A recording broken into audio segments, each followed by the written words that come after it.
hopefully going to be attending medical school. So, Oh, yeah. changing? Are you changing? Okay. Before we go into the basketball, this is something that I don't know. So when day one, and this is a sensitive question. I'm sorry again if I offend each and every single player of the 2017 men's national basketball team. But How did it feel? how did it feel? It sucks, man. It was really hard to find a shoe. So I got these shoes from the US and they were like, I think $50 US. I was like, all right, these are perfect for me. They're lightweight, get the job done, save me the budget. So I was like, all right, take the shoes. But like if I had to go to Hoop Station right now, what shoes I'd be definitely paying attention to is Nike or Adidas? Oh, you can't make me choose that. Nike or Adidas?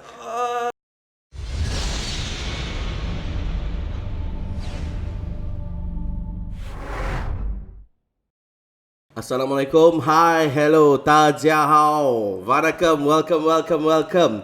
I bid you welcome again to another episode of Overload Podcast Malaysia. So, joining me today is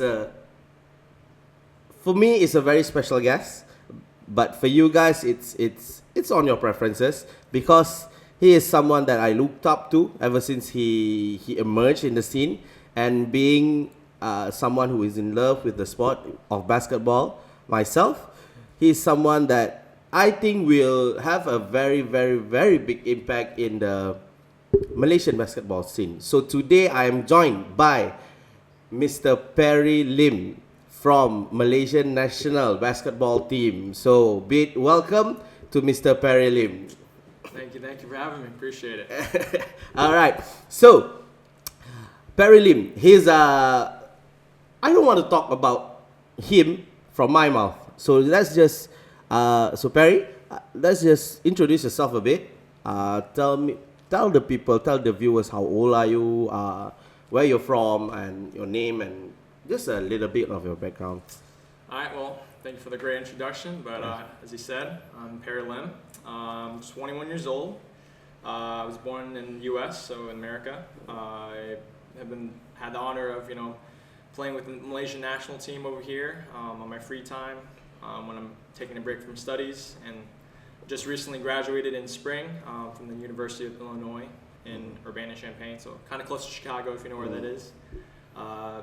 Graduated with a bachelor's degree in chemistry, and in August, hopefully going to be attending medical school. So, Ooh. yeah. Changing? Are you changing? Okay. Before we go into the basketball, this is something that I don't know. So you're changing your profession, I think. Well, I mean, basketball is kind of like something that has always been a hobby for me. All right. So, and having this opportunity, I mean, that's not something you can turn down. Okay. Right? So coming back to represent, but the dream has always been to be a doctor. So that's my main career path. So you took your bachelor's degree for chemistry, Yeah. but you're going to medical school. I mean, you have to start all over again, isn't it? I mean, chemistry is a pretty good basis for medical school. Yeah. So a lot of times people either go with biology, Yeah. chemistry, any science major is a pretty good foundation.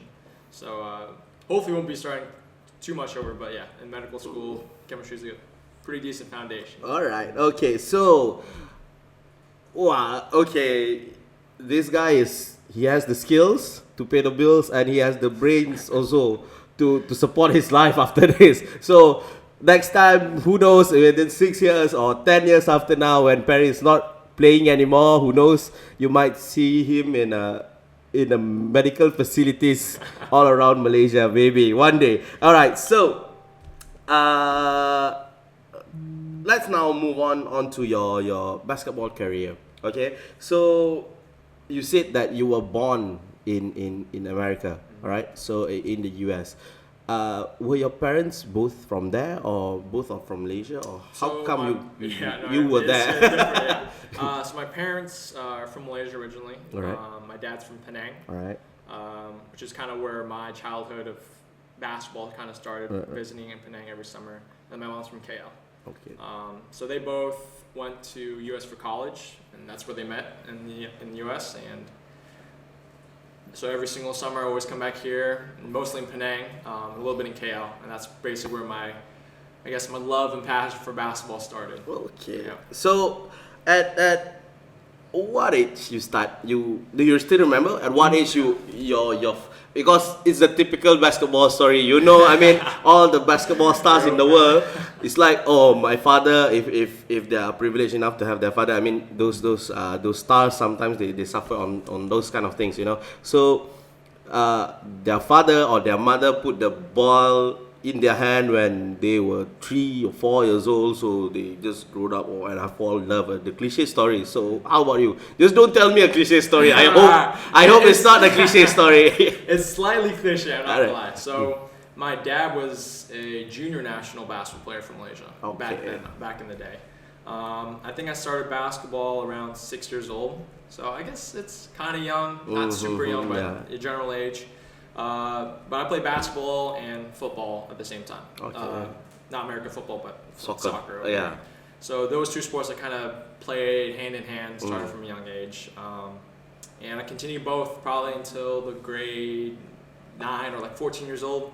And then I had to choose between basketball and soccer and which one kind of to pursue in my career. So obviously I chose basketball and here I am still. So this is something that later this is just giving you guys a perspective. Perry sitting I've never have a guest who is sitting in front of me and taller than me, never. But this guy, he's standing also is taller than me, he's sitting also is taller than me. All right, so just give us a heads up. I mean, like Dwayne Wade, I mean, we have to refer to some of the stars lah, right? So like Dwayne Wade, he grew around 8 inches in a year and a half. So what's your growth was like? I mean, maybe dulu at first you were like 5'4", 5'6", and then suddenly you boom into 6'5", 6'7", you know. So was it that fast or? There was no like huge 8-inch growth spurt or anything. Yeah. So I think like a base of general, I think around 8th grade in the US, so about Form 2 I think here. Yeah. I was about maybe 5'11", so right under 6 foot. So you're already tall out. I was above average, definitely for sure. And around 8th grade or Form 2, all my friends shot up 3-4 inches. So everyone, when I was a freshman on my basketball team, everyone was like 6'2", 6'3". I'm still like a maybe 5'11", almost 6 foot. And once they had that growth spurt, 6'2", 6'3", they all stayed there. So as time grew on, I grew probably about half an inch every year. Half an inch. And I probably started growing my sophomore year of college. So I think I grew half an inch every single year. And then I think right now I'm around 6'4", 6'5". So yeah, no magical growth spurt or anything. So slow and steady pace. All right. So just for you guys to know, 6'5" is around 196 centimeters. So dia tinggi, okay? Okay, just understand that he's very, very tall. Okay, so okay, talking about choosing football and I mean soccer and basketball. Was there any pressure on you, or do you feel like you had to sacrifice? You know, because I know in the US their talent development program is second to none. Right, for me in the world of sports, US, China, and Great Britain are the leading candidates in the world in developing young talents. So in the US, they will never force you like Malaysia. You can only be good in one sport. Their athletes are literally, you see all the world stars, they are literally, they can play basketball and they can play the American football. Then they can play baseball as well. So all their major sports. So for you, did your school, I mean during your secondary school or high school, were you made to choose that, or you just made it yourself? It was more like of a me and myself kind of decision. So in high school, I played soccer, football, basketball, and tennis. So I played those 3 sports. I played all at the varsity level. Okay. So I think after my sophomore year, so each sport luckily is in their kind of their own season. So like basketball is like the winter sport, so between about November until March. Tennis is like March until June or May, and then soccer is the beginning or so from like August until November. So at that point, you know, it's really nice. So you don't have to necessarily choose a sport, right? So you can play all of those. However, at the same time, you know, you have a class from 7 to 3, and then you have practice from 3 to 5, and sometimes you got late night games. You know, that kind of takes a toll on you once you're, you know, a sophomore, junior in high school, when you're like, I got to start applying for colleges, you got to start, you know, studying for tests and stuff. So at that point, I was like, all right, I'll choose 2 out of the 3. So I chose basketball and tennis to continue throughout all 4 years of high school. And then soccer, I had to unfortunately let go, even though it's something I really did love and truly love. So nowadays you still play soccer? Yeah, just for fun. Just I mean, for fun. you still play lah. Yeah. Okay. Who knows? Someday you see Perry Lim playing futsal in Sport Planet. Who knows, right? So just give him a shout out. Oh, that's Perry Lim. All right. So talking about that nature in which it has its own season. I think Malaysian schools nowadays are trying to adapt that, in which, okay, in the early of the year you have this kind of tournament, and middle of the year is gonna this one, and then near during the August, September, October, those are the examination periods lah, for sure. And then at the end of the year they're gonna have another tournament just to adapt. Do you think that's good? I mean, maybe your parents were very how to say this? They are very well versed with the American way of upbringing. So, but some part of them are still Asian. You know, so Asian parents, they are, you know how demanding they can be, especially in regards to results. So, do you think it's a good thing? I mean, I know you are 21 years old, but I think you've seen a lot of the world already. So I think you can comment on that. You know, I mean, what's your take on the matter? So I mean, obviously, there's that stereotype, you know, with Asian parents being, you know, always wanting results, and you know, I've been through that childhood. I know what it's me. I know what it's like. But you know, at the end of the day, you know, the only reason why I'm playing with the national team, or the only reason why I can go to medical school, or the only reason why I've gone to college and stuff, is because my parents have pushed me. Yeah, true. I mean, obviously, you know, there's criticism like, oh, Asian parents are too hard and stuff. You know, at the end of the day, they're loving parents, most supportive parents. I wouldn't have anyone else in my life. I mean, they're huge role figure, they're idols in my life, career-wise and, you know, sports-wise, whether that's my dad playing basketball or my mom playing volleyball. You know, they've been important figures in my life. So, you know, without you know, them pushing me to, you know, create that work ethic or have that passion for sport and, you know, follow what you want to do and not kind of pushing you, oh, you got to play basketball or you have to play tennis and something. You know, they're like super open, super supportive, and that's the reason I'm here today. So can't thank them enough. All right. Okay. So, talking about basketball, let's dwell in that. You've been lucky enough to play in Malaysia and played in the US, back in the US. Give me 3 things that you see the difference in the culture of the game. You know, because basketball players, I mean, just for you guys to know, we call basketball the game. We don't call it a basketball. You know, it's like we play the game. So, because most of basketball players, it's truly their passion. You know, it's basketball is life. So basically, ball is life. So you truly embed those kind of things. You know, so 3 things that you can, major things that you can highlight the difference between the US and the basketball culture in Malaysia.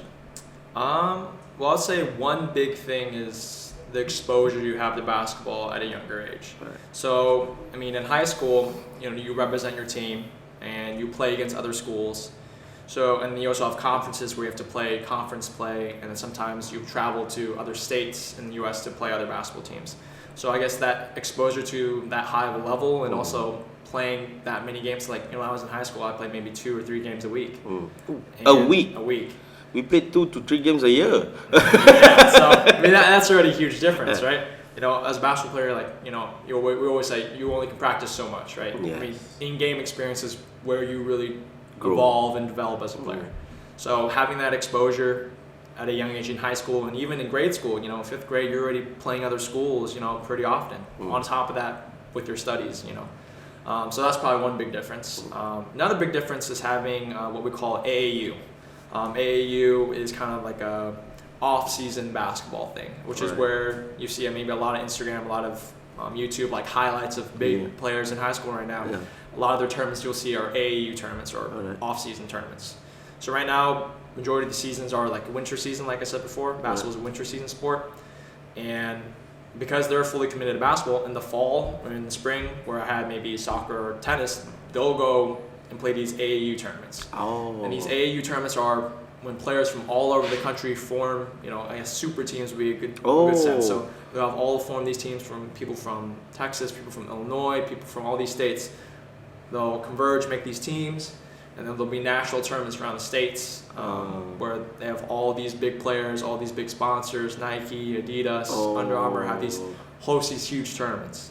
And that's, the elite of the elite, again, in terms of experience, in terms of developing as a player, you're playing the best players in the nation. So that's one big thing. I mean, in Malaysia, we have some of that at a younger age, but at that younger age, there's a huge difference in exposure.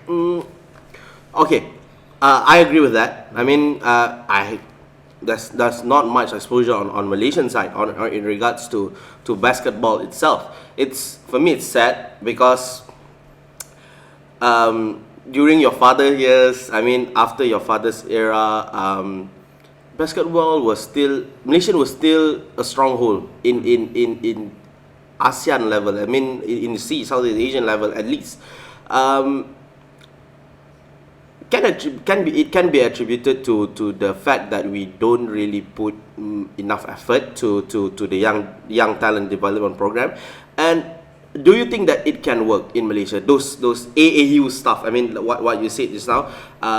Those AAU type of exposure or type of tournaments. Would it sustain in Malaysia? Do you think it can sustain? And do you think it will gather enough, because how the scene is. I mean, how the basketball industry is in Malaysia. It has a lot of followers, but not many are brave enough, because sadly in Malaysia, basketball is not just basketball, sports is considered a racial thing. Because Malay you kena main ni, Chinese you have to play this. Indian, you have to play this. Malay are good at this. Indian are good at this. Chinese are good at this. So you just choose.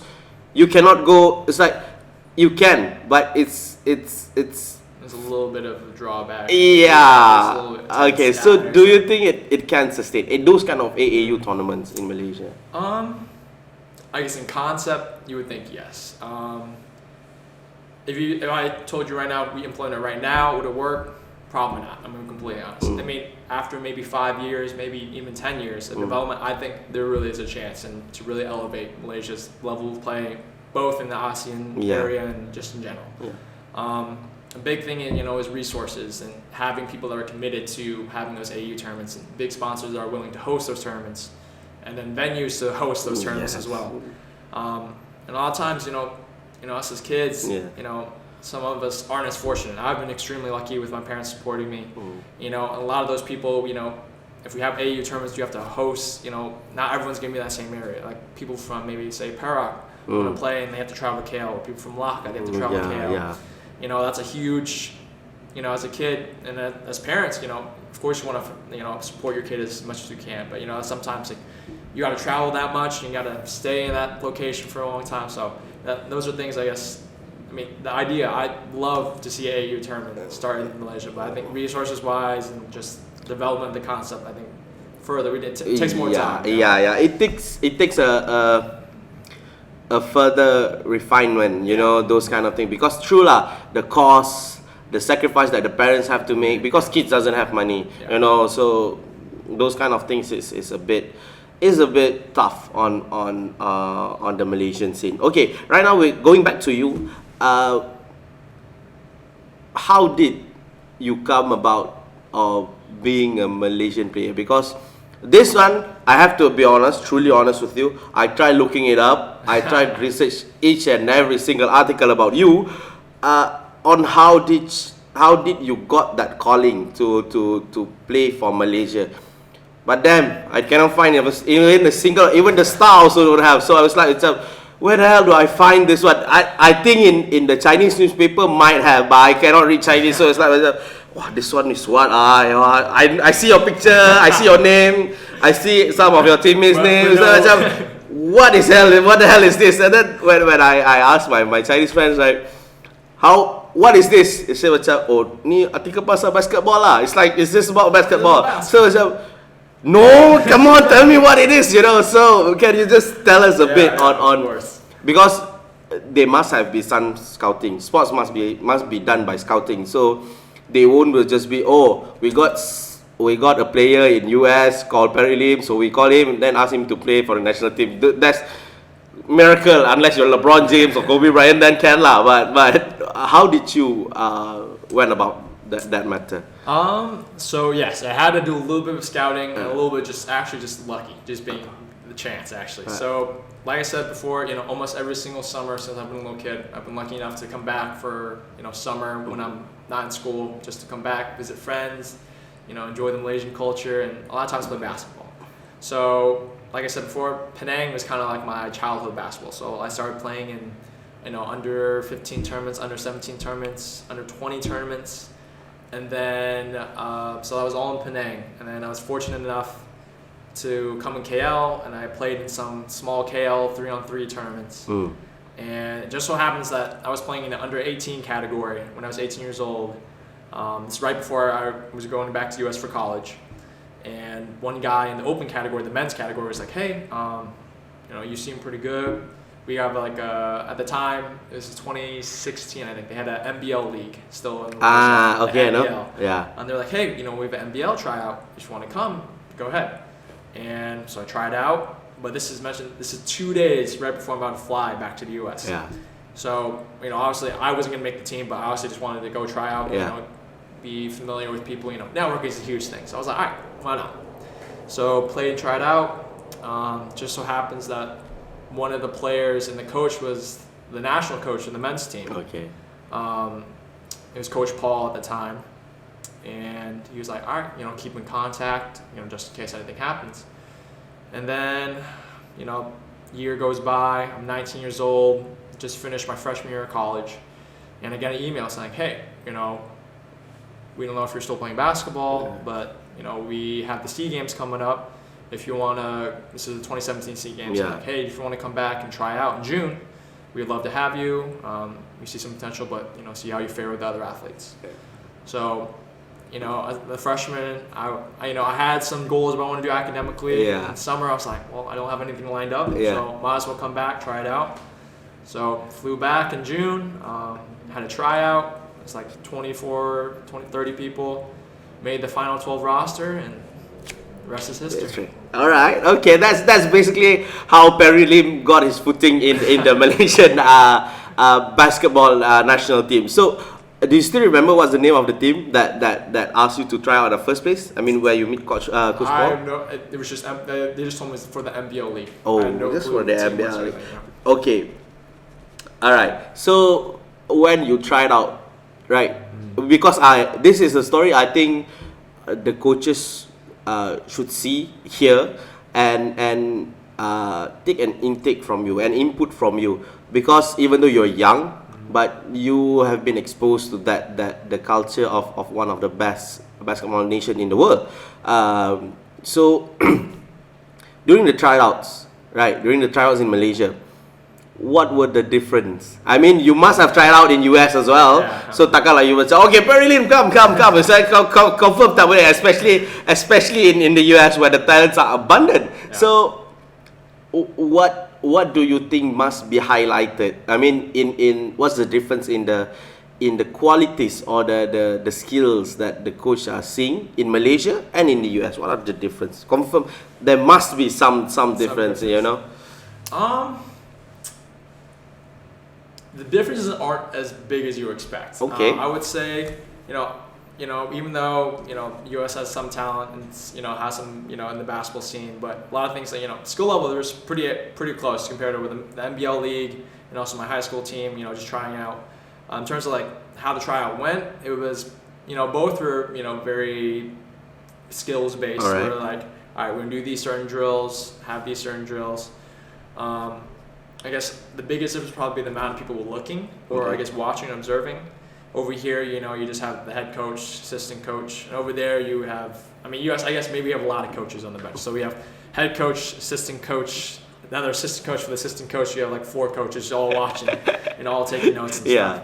So maybe just more eyes on the players. But in terms of, you know, what drills we do, you know, sometimes you do some, you know, one drill pull-up drills, or you know, do layup drills, or sometimes just running drills. I mean, I think Malaysia is a lot more fitness based. Fitness based. US, I think you're just expected to be fit. And if you aren't fit, then you're not going to cut it. So over here, there's a lot of fitness too, which is good, I think. Honestly, I prefer the fitness because it helps you gauge. This is something that I observe in not just Malaysia, but in the SEA Games as well.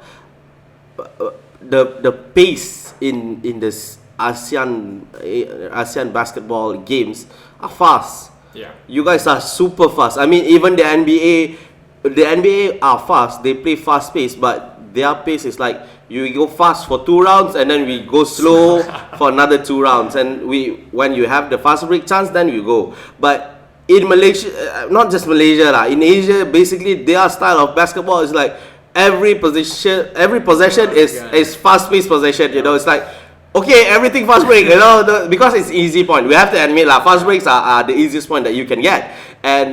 But the thing is, when you play fast, the mistakes tends to come. Yeah. So that's my take on it. But I understand where your point on fitness is emphasized. I mean, why the coaches emphasize so much on the fitness, which is true lah. It's good because with our lifestyle, it's and our height. Yes. You know, unfortunately, you know, we aren't the tallest people in the world. Asians, we aren't really blessed with the genetics. So, I mean, for us, it's like, if we slow down a half-court game, it's like, all right, we'll play.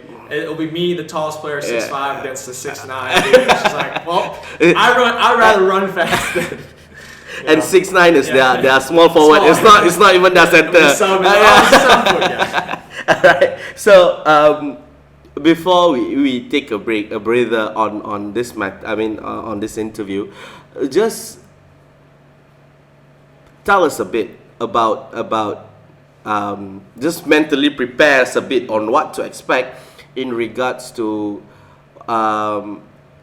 your choice of playing with the NS Matrix, coming back here playing with the NS Matrix and sacrificing your life in the US. I mean, even though you have finished your study, for sure you have some connection there. So I mean, you were brought up there, so you have to sacrifice that. So can you just tell a bit story before we go in depth in regards to your choice of being with the NS Matrix?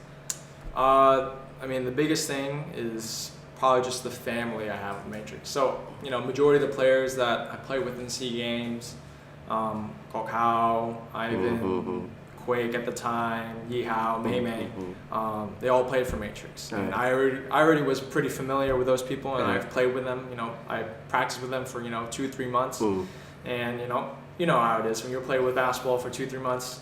You're sharing the same blood, sweat, and tears day after day. I mean, you eventually got to be friends. Right? And you know, those are really good, close friends to me. And you know, at the time, they're like, Matrix is like, hey, you know, we have a spot open. We would love to have you come play for us. And our boss, Dato Lee Tian Hock, he was super generous. You know, welcoming me, was like, hey, you know, we saw you playing the SEA Games. We saw how well you play with everyone else on our team. I mean, it doesn't make sense. You know, we'd love to have you join the team. So at that point, you know, I guess there was a little bit of sacrifice, but at the end of the day, it's coming back, play with friends that, you know, are our brothers, and, you know, you're playing basketball. Ball is life. It's something I would passion for. So it's a no-brainer. It's no-brainer. So do you, at the time, do you have a problem of adapting? I mean, after a long while in the US and really staying back in Malaysia, do you have a problem in adapting towards I don't think you have a problem in adapting to the game, but like now you are truly living in Malaysia, you might have some kind of problem adapting. Okay, it's okay. That's my question. I have another question, but that one I'll put to my mouth first. Yeah. Biggest thing is probably language barrier. So, obviously my first language was English, right? All right. And my Chinese, being honest, it's probably like subpar. On a good day, it's subpar. So a lot of my teammates, God bless, a lot of them speak English. So English wasn't that, but the Chinese, with my previous coach in 2017, he would also speak a lot of Chinese as well. So Chinese was kind of a barrier, and a lot of them speak Cantonese as well. And I don't know a lick of Cantonese. So that's even worse for me. But language barrier is probably the biggest thing I had to adapt to. But yeah, like you said, playing the game, we all have a love for basketball. That was easy. That's the common language that you talk. Common language that we need. So does your teammate give you a friendly banter calling you a banana? Oh yeah, all the time. All the time. Like at the beginning, like it was just like at first I didn't even know what they were talking about. And then after a while, like I asked him, "Hey, what is he saying?" He's like, "Oh, he's saying that." I was like, "Oh, okay, so that's what he's calling." So after a couple years of playing with them, you finally pick up on the banner, understand what they're saying. So yeah. Okay, all right. So basically, that's the story of how Perry Lim come out to be who he is today. So we're gonna take a 5-minute break, and we're gonna be back with you guys soon. Stay tuned, guys.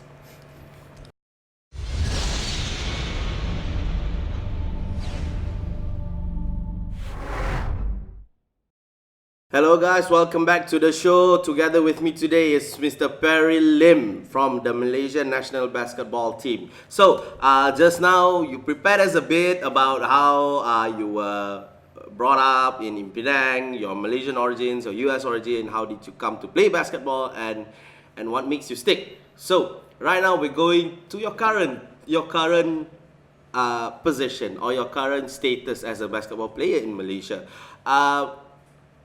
First and foremost, what position do you play the most? I mean, you have height advantage. I mean, in Malaysia, you have height advantage because in the US, if you are 6'5", you might not even be a center. You are merely a shooting guard or sometimes point guard, right? But in Malaysia, having that height advantage, what position that you played the most?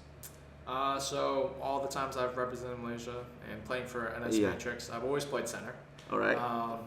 Obviously, being 6'5" here is, it's definitely, like you said, it's a pretty decent height advantage. So playing center, I guess, was the most natural position for me to play. Back in the US? Also center. Okay, so it's easy for you to adapt, lah. I mean, exactly. you don't have to change your skill set and everything. So just a question, does the coach now ask you to shoot threes as a center? Because the big games in the NBAs, they are starting to shoot. The centers are starting to shoot threes. So does Coach Brian I'll patch you up a bit? Coach Brian said, he said, "Perry, I'll allow you to shoot 1-3 again. If you make it, I'll let you have another one. If you don't make it, it cuts it from there." And I'm completely agree with him. I mean, obviously, you got all the people on my team. I'm probably not the best shooter on the team. Can I still shoot? I would say yes, I can shoot. But that's the it was a limit 1-3. You make it, keep going. If you don't, stay Stop. there.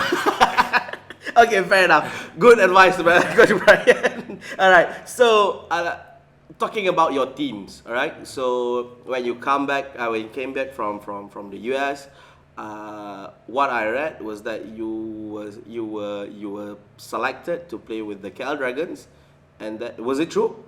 Mm-mm. No. Mm. So you never played for the KL Dragons. No, I never played with the KL Dragons. Okay, so the article is wrong. So okay, that's my mistake. Okay, so you played with the NS Matrix. Yep. Mm-hmm. So NS Matrix, macam mana nak cakap NS Matrix ni? Okay, for you guys, for your information, NS Matrix is like JDT dalam bola sepak. You know JDT? You've ever heard about JDT? JDT in Malaysian football is like where everybody wants to go. In Malaysian football, it's like, okay, you become a star in your local team, I mean your state team, right? So for example, Selangor football, and then you've reached certain level enough, you are good enough, and you are recognized by their management, they might approach you and want you to play for their team because they have an enormous budget for their team.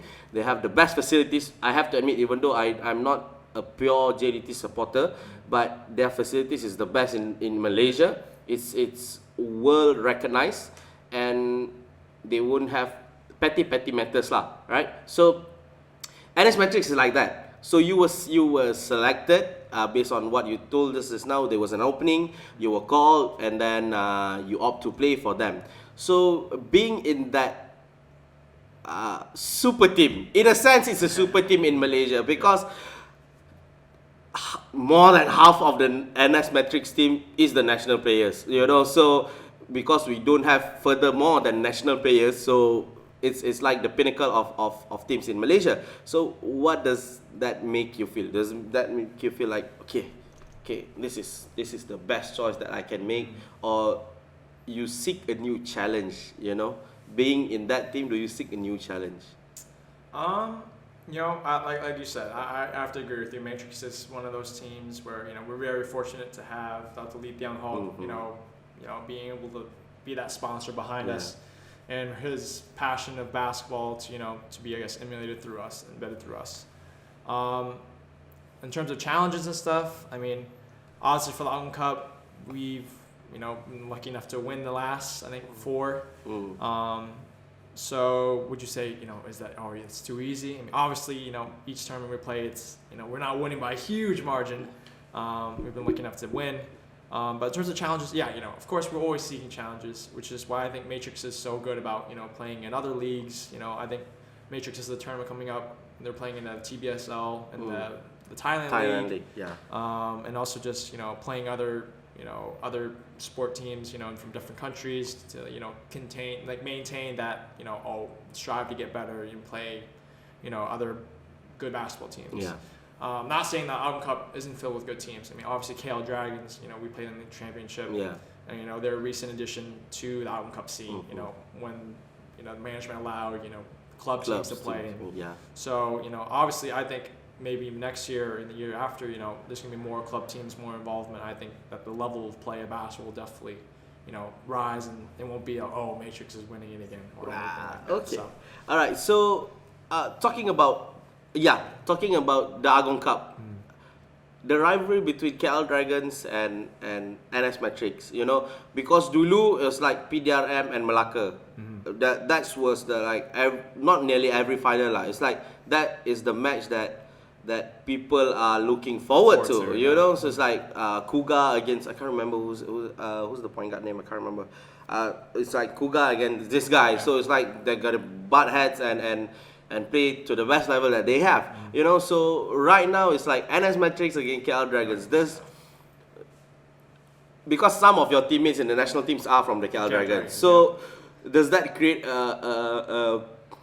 you know, macam, okay, you are Lakers, you are Clippers, or you are Lakers, or you Golden State Warriors. It's like, okay, we play for the national team, but I don't like you. You know, it's like, does that shows at times? Because sports is everything about rivalry, you know, about the competitiveness. So does that shows at times? Especially, I think from what I saw from your footage of playing, you guys punya footage in the SEA Games and everything, you are one competitive guy. So does that at times affected your relationship? I mean, teammates relationship lah in the national team. I mean, you know, of course, you know, being a competitive person, you know, always like, I mean, at the beginning, you know, when I played with Quake originally with Matrix, but he's, you know, playing for the KL Dragons. So people I wasn't really familiar with was Yi Kang. He's just turned 19, and then Chang Hua. So those were the two people I wasn't really super familiar with. But I always heard about him from, you know, playing Dragons or playing, I think Kang was from Perak. You know, there's always that rivalry, like, oh man, like it's Cheng Hua again, or oh, it's Yi Kang again. But you know, and then at the end of the day, I think the reason why we've become such, you know, close teammates and close friends at the end of the day is because we had that rivalry. And being those teammates, I mean, you know, after playing the KL Dragons in the Autumn Cup Championship, and then, you know, joining with Cheng Hua and Yi Kang in the national team, you know, at the end of the day, it's still basketball. You put the rivalry aside, and then we're fighting for something bigger than us, which is the flag on our jersey, right? Yeah, so that rivalry, put that aside, became good friends, became good teammates, and now next year we'll put the rivalry back on again and start playing again. So.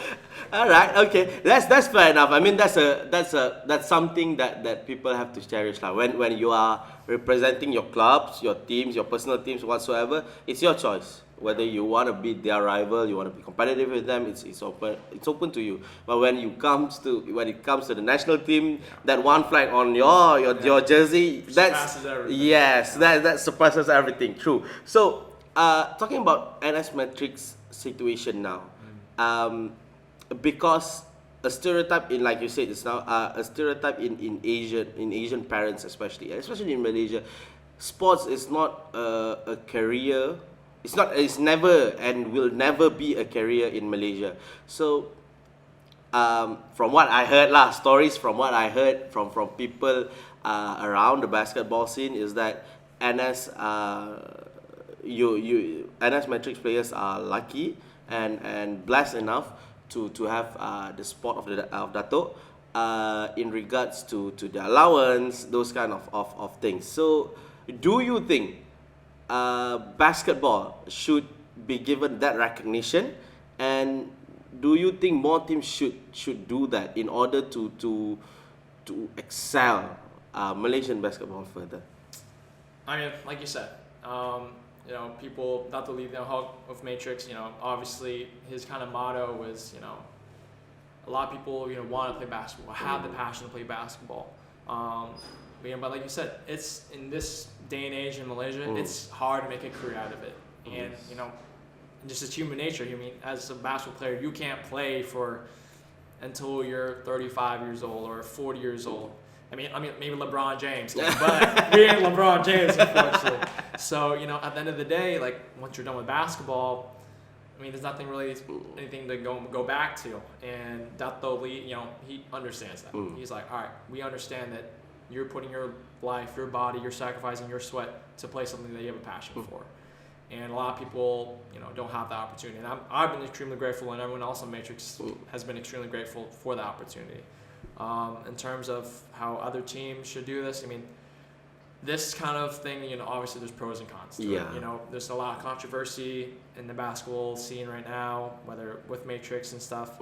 But at the end of the day, it's about people who want to play basketball, have a passion for basketball, and people who are willing enough to be generous enough to help those people follow those dreams, follow the passion, even though you might not be able to play basketball for the rest of your life.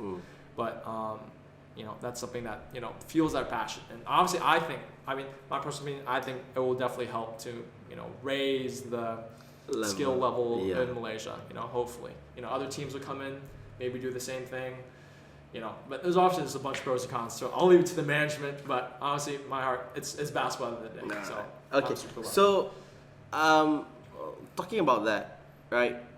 Do you play in Malaysia? Ever since you finished studies, right? You just graduated and everything. Do you play in the local leagues as well? I know there's a lot of tournaments. It's like the SSL, the MPL, I think. Yeah. So the MPL, those kind of leagues. Were you allowed to play? Because what I heard is that NS Matrix players are not allowed to play in those tournaments. In order, number one, I understand, to maintain the quality, because it's unfair. In a sense, it's unfair. Number two is that you don't want to get injured because you are literally the national team, right? And number three is that discovering new young talent. That's why they don't want to put you guys to that task, because in the end you guys will just overshadow everybody, right? So, do you play? I personally haven't played, but I know of some Matrix players. I think a lot of times I've also been in the States at the time, I haven't been able to play in any other tournaments besides these big tournaments. But I believe last MPL, where they have a Syria Mutiara Cup. We had a lot of Matrix players playing that. In MPL, we had a couple Matrix players playing that. But But like I mean, and then like you said, I mean sometimes there is some kind of pros and cons. Like all right, do we play players? Do we not play players? But I mean, there's a lot of players that aren't on the national team right now that are national level. I mean, if you can tell from Island Cup, there's a lot of players out there that could play at the national level easily. And these leagues and stuff, I think sometimes we play, sometimes we don't play. That's some pros and cons. Yeah. So. Okay, so nak tanya, this is a question. If you get injured, do you get fined, or do you get fined by the team, or do you just get a bamboozle from Dato, or because this is something that because I have friends in Malaysian football scene, so they play futsal, alright? They play futsal, they don't even tie their shoe because they don't want to get injured. It's like, because when they tie their shoe, they play very seriously. It's like they play very fast paced, they play at a pro level. So they just untie their shoe, just relax, and you just run a bit, shoot from far, those kind of things. So do you guys, if you ever get injured in a game which is not for NS Matric, right? So does Dato put any? I'm personally not aware of. I mean, I haven't had a serious injury or anything, so I actually have no clue what happens. Or and any big injuries now. I mean, maybe like a rolled ankle, you're out for maybe a couple of days and stuff. But but nothing serious. Okay. I hope that you will never get in that kind of trouble. All right. So now we're moving from NS Metrics to the national team. This is the pinnacle of everything for me lah, right? Because my hopes were that I'm not active now playing basketball. When I was active playing basketball, it's like I want to make to that level one day. I want to be at that level one day, even though not the main national team, because you guys must understand, national team has a lot of teams. It's like they have the juniors, you have the under 16, under 18, under 15, and then for the Asian University Games, there's a lot of national teams, But not saying that the circles are just revolving around the same people, but each and every of them knows each other. That's the beauty of the Malaysian basketball scene. It's like some of the the juniors will say, oh, that's the guy who's playing in the senior team, and the senior team, oh, this guy is playing in the under 15 team. Yeah, they know each other, because I think you guys, even though you don't scream with each other, I mean, you guys train with each other, the philosophy of the team, you guys share with each other. So right now, let's talk about the national team. In basically, who's the joker of the team? Who's the joker of the team? Honestly, probably Gok Hao. Okay. Joker in the sense that, I mean, during training sessions, we don't really have anyone that jokes around too much. Like we're a pretty serious team, or actually maybe me during training sessions, I'm usually pretty like the goofy one. Yeah. During like weightlifting sessions with Coach Keen, I would say Gok Hao is probably the joker, where he'd like, our biggest thing is like when you say kulit, which means encourage, or like, so like when someone's repping out like on the bench, like everyone's like, all right, cheer him on. Gok Hao is always the guy that's trying to make the person laugh while they're doing benches and stuff. But it's those people like that, that bring that positive energy to the team, or that's what makes it all so fun, right? And that camaraderie bond and all those teammates. All right, who's the tough guy? The serious guy, the all time game face one.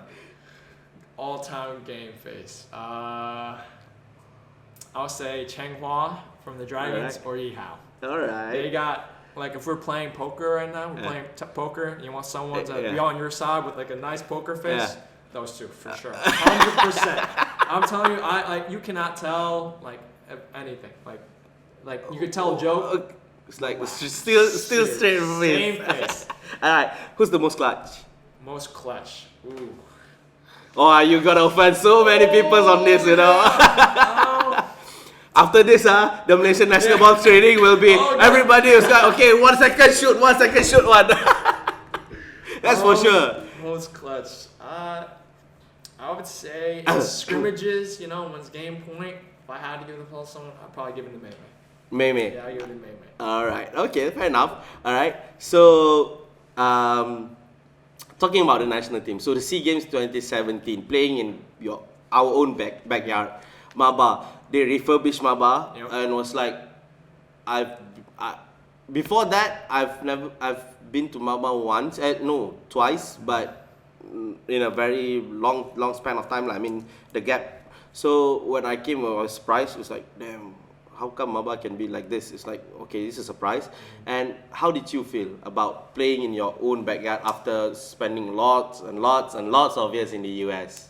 Obviously, awesome opportunity. I was fully honored to, represent Malaysia. Yeah. And, at the same time, playing in that stadium with the Malaysian fans, every single game, almost nearly packed full. So, that was awesome. That was the first time in my life where you have those many people just cheering for Malaysia. You play high school games in the U.S. I mean, sure, you have like the student fan section, some parents and stuff, but this is completely different. Okay. So you were not known. I mean, comparing to the other 11 men on that roster, you were like literally, who the hell is this guy? It's like weird name on the roster. Perry? No, I don't know who it is. So they have their own support, because they are very well known in the scene. Because Malaysian players are really well known in the scene. Right. So did that make you feel small? Even though you're the biggest on the team, did it make you feel small? Ivan was injured at that games, right? If I'm not mistaken. SEA Games he played. SEA Games he played. Oh yeah. So how did that make? Yeah. Rasa kecil lah. I mean, at the beginning, when you tried out with the team, and being only a 19-year-old at the time, it was definitely intimidating. Everyone's like, I mean, even though like I was like a pretty above average tall dude, like you could tell everyone was like mid-20s. This is something we've been doing for a while. So obviously I was definitely intimidated. Definitely felt small at the time. But the coach and also the players, even though there was a huge language barrier and stuff, they were super welcoming. Like, hey, oh, what's your name? Perry from the States. Like, all right, let basketball do the talking. Yeah. It's common language. As soon as you start playing basketball, like, all right, he's okay. He's not bad. All right. And then as time go on, training go on, next thing you know, they're like brothers too. So at the end of the day, it's just basketball, man. It's just basketball. Okay, so regarding back to the SEA Games 2017, was it a tough loss for you guys to swallow? I know you're a competitive guy, and a loss is a loss, and losing sucks. I know losing sucks, but for me, seeing how Thailand and the Philippines were at that level, it's like it's expected to be that you guys lose to them, but was it still hard for you guys to solo because you played in your hometown? Yeah. And against Philippines, I'm sorry if I offend you guys in Maba, in the Malaysian National Basketball team, you guys were battered by the Philippines. Oh, The Thailand was definitely closer lah, because you guys just lost because of Tyler Lamb, but the Philippines is like, what the hell are these guys playing? I was like, what the hell? These guys are so good, one. So was it hard to solo, and did the morale of the team got hit bomb like that? Obviously it's hard to swallow, because at the end of the day, you're working your butt off. You're putting 2 practices a day. You work like sweating everything, and then all of a sudden Philippines comes in. You're like, you try your best. You put your heart and blood, sweat, and tears on the court, and there's still nothing you can do about it. I mean, obviously it hits the team morale. Yeah. Obviously, but as a team, there's sometimes going to be games like that. Like you put 110%, you leave everything out on the floor, and you still can't overcome the obstacle, right? Thailand was like, the same thing. Obviously, it was definitely closer, but Thailand, exceptional player. I mean, there's nothing you can say about that. But obviously, team morale sometimes takes a dip, but bounce back, go to the next game, next tournament. Let's keep it going. Keep it going. All right. So the girls, they won gold. You guys didn't. Basically, that's the story of 2017. Tell me the story a bit. Did you guys scrim together? Scream together? Yeah, I mean, not scream. I mean scrimmage with them. No. Never scrimmage with them. No. You guys were totally separate. Do you have even common training session together? None at all. Nope. Ooh, that's a So you basically, when they train, you don't train. No, When you yeah, train, we they don't have train. Separate training times. Yeah. Yep. Damn. Yeah. So when they won, and this is a sensitive question. I'm sorry again if I offend each and every single player of the 2017 men's national basketball team. But How did it feel? how did it feel? It sucks, man. Losing like that juncture. And even though yes, the format is different. They are playing round robin. You're playing knockout system, and after the groups, you play knockout system. It's still for me because I talked to my friend. Said, I think the men's team will be like this after this. You know, slightly like this. You know, because the girls just won the goal. Yeah. So share a bit of story. That story for sure. There's some of the girls that are going to brag, bro. I won the goal, bro. Did you win? Yeah. So I'm actually close with like some of the girls' team from 2017. I mean, obviously there is like some of that, like, hey, how'd you guys do at the 2017? Oh damn! So a little bit of sting.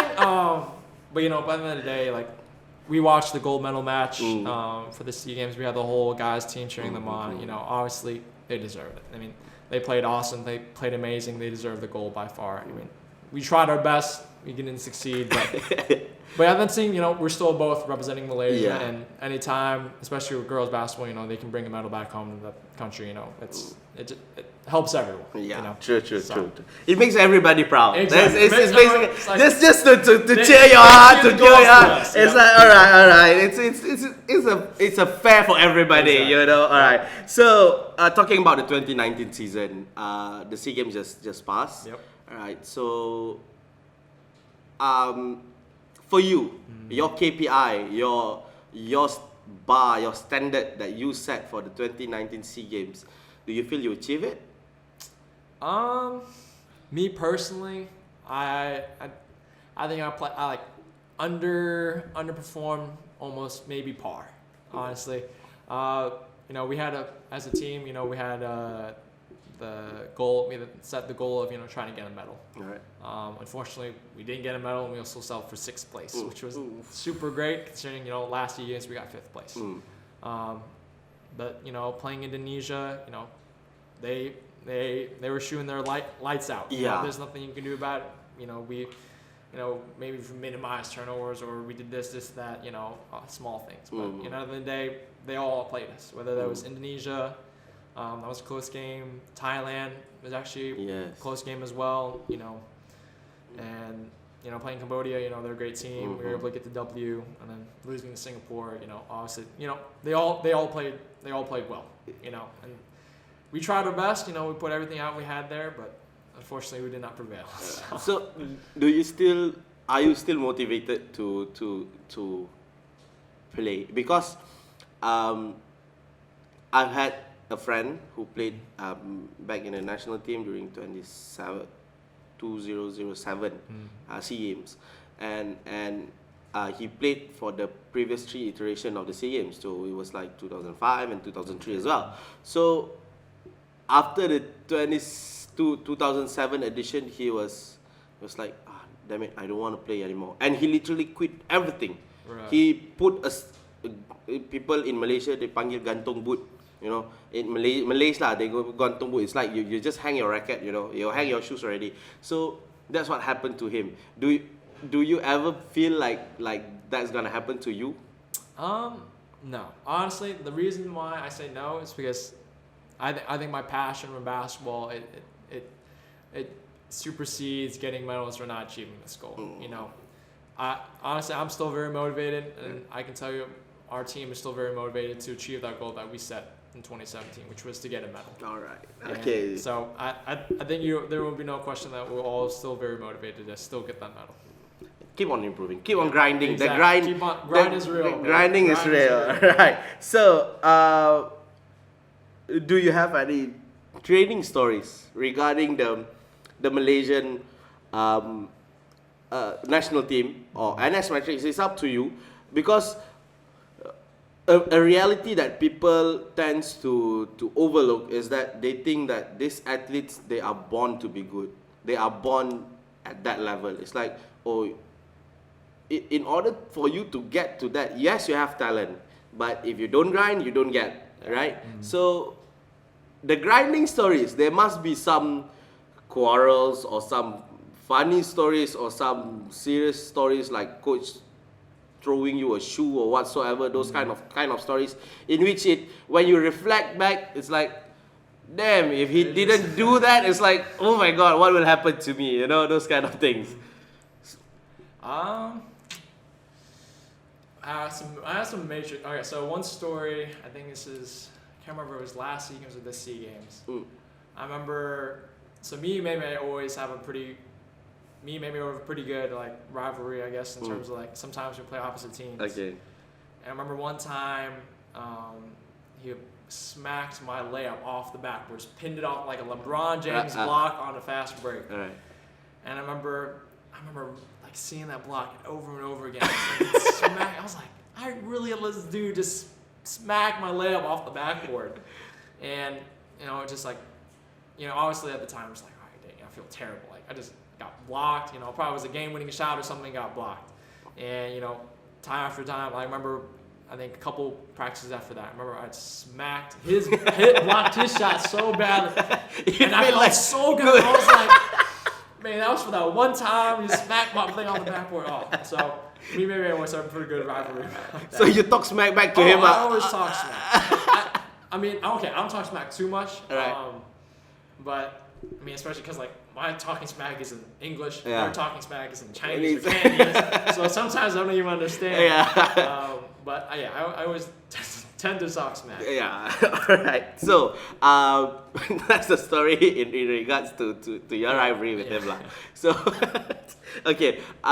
Brian Lester as a coach, what's your take on it? Because for me it's a surprise, and because you have the privilege of having him as the head coach of NS Matrix and as well as the national team, what do you feel like? What do you feel that he brings into the table that the Malaysian team will benefit from it? So that transition from being Matrix to national team, obviously for the players that played for Matrix, it was a very smooth transition in terms of plays, the type of play that we're running. I think the biggest thing that Coach Brian, which is why I praise him so much, is like his style of play. Like we've said before, we obviously aren't the tallest people in the ASEAN area. And his style of play is kind of like a running gun, which is why he emphasizes, fitness among the players so much. Because, at the end of the day, sometimes we're just not blessed with genetics of being tall or blessed with being athletically, we can jump athletically high. So, his style of running gun, I think, is something that, Malaysian basketball definitely has benefited Malaysian basketball, and I think it will in the future as well. I mean, if you look at Japan, they're one of the best running gun teams in the world. Yeah, true. And I think that's something we can try to emulate because of our size, because of our our strengths as a Malaysian team right now. So that's something that I think has definitely benefited us both in Matrix and both in the national team. All right, okay, that's a good run and gun. Yep. Malaysian run and gun. I think that's a nice, fast-paced but tiring style of play. Oh yeah, definitely. It's gonna take a toll on your body after the game. It's like super like that. sore. You're like, all right, I'm just gonna lay here. Because sometimes it's like, coach, I don't want to run anymore. No, you just run. It's like you have to run. Run. They don't care. It's a Perry run. So it's like, okay, I understand. So okay, that's basically your story about basketball. That's Perry Lim, the basketball player. So right now we're going into Perry Lim, the normal guy, right? So when we talk normal guy, then we have to talk the thing that is normal on our podcast, in which we are talking sneakers, right? So we are talking sneakers and sports. So sounds good. Sneakers. What are you wearing now? I mean, what if you go to Hoop Station? I mean, Hoop Station is the biggest sponsor for the apparel in Malaysian team. So what section would you go first, and what will you take? It's like, okay, I want this one, and what do you seek in a shoe? Basketball shoe, lah. Basketball shoe. Yeah, basketball. Okay. First we talk basketball shoe first. Okay. Yeah. Basketball shoes. So right now in the past SEA Games and World Cup, I've worn these Nike Flytrap Kyrie 2s. Right. So not super high end or anything. They were just shoes that for being a size 14. Oh my Yeah, god. it's really hard to find a shoe in Malaysia. US Yeah, 14. Oh my god. So it's really, really hard to find a shoe. So I got these shoes from the US, and they were like, I think $50 US. I was like, all right, these are perfect for me. They're lightweight, get the job done, save me the budget. So I was like, all right, take the shoes. But like if I had to go to Hoop Station right now, what shoes I'd be definitely paying attention to is, like you said, I'm a person that likes light shoes. Yeah. So like the LeBrons, not so much my kind of taste. The KDs are actually pretty light, so the KD 12s are not bad. I'll look into. And the Kyrie 5 or the 6s now, I guess. Kyrie 6s are also not bad. So probably the KD or Kobe's. Kobe's I think they're the best. If I had to choose either KD, Kyrie's, LeBrons, I'll go with Kobe's. All right. Yeah. So Kobe, is it a person because you love Kobe or you just love the shoe? Both. Both. Hands down. So Kobe, love his mentality. That's not something you can teach. That's something that I think a lot of players, younger players, the vice president players, have that mentality. Be able to I don't care what anyone says. Relentless. Yeah, be relentless, fearless, anything. All right. Okay. So right now we're going to talk about sneakers in general. So people that comes to the show, I always ask what sneakers do you like, right? So do you have any personal references or something? Because just now when we started to shoot, the first question Perry asked me was that, is that an SB Dunk? So I was like, what he told me in our conversation is that he doesn't know sneakers. He doesn't talk sneakers. When he know SB Dunk, was like, wow, okay, this guy knows his thing. So do you have any preference on sneakers? Do you this is my go-to sneakers in everyday activities? So like a sneaker I've always dreamed of having, so just plain white Air Force Ones. Ooh, the old school guy. It's a nice lifestyle. It's like Alright. more than anything. Right now I'm wearing some Adidas and Najeras, just some casual shoes.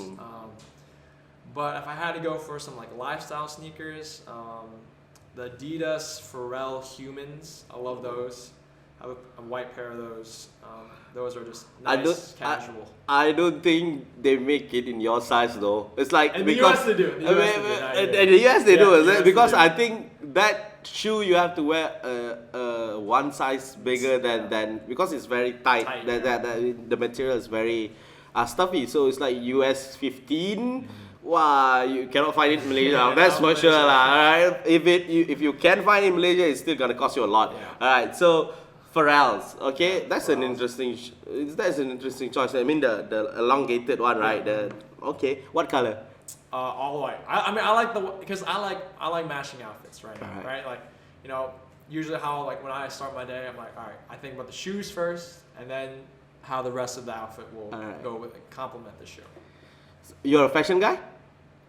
Try to be. Malaysia can't really be that because Malaysia is always hot. Yeah. So for me, I'm more of like a winter fall fashion. So you can layer clothes, you can layer different pieces of clothes. Okay, fair enough. Okay, so basically that concludes our interview today. I thank you for your time with us. But this is a tradition in Overload Podcast Malaysia. Before we end, we're gonna ask you some quickfire questions. Right. Okay, so I'm gonna say a few words, then you just tell us what's the first word that comes to your mind in relation to that word or name or whatsoever. Okay. All right. Okay. Right, get ready. All right. Number 1. Meme. Goofy. All right. Goofy. Brian Lester. Amazing. Malaysian Basketball. Potential. Nike or Adidas? Oh, you can't make me choose that. Nike or Adidas? I would go Nike. Nike. I'm going Nike. All right. Nike or Adidas. All right. LeBron James or Steph Curry? LeBron James. All the way. For real? For real. For real. All right. Okay. Who's the best player in the world right now? Right now. LeBron. LeBron. Okay. So the last word. What do you think of Overload Podcast Malaysia? Honestly, you have a great crew. This is first time I've seen something like this in Malaysia, and I think this is the future of podcast, future of commentator, all that stuff. I think this is the start. All right, thank you. So guys, that's all from us today. We again thank you, Mr. Perry Lim, for spending your time with us. So before we end this particular episode of this podcast, do click the like, the share, and the subscribe button on our YouTube channel, and there's a little bell button macam biasa ada butang loceng tu, you click so that you will get notified of all the new contents that we are going to produce. So that's all from us today. We'll see you next time on Overload Podcast Malaysia. From me, Firman, he is Perry Lim, so goodbye.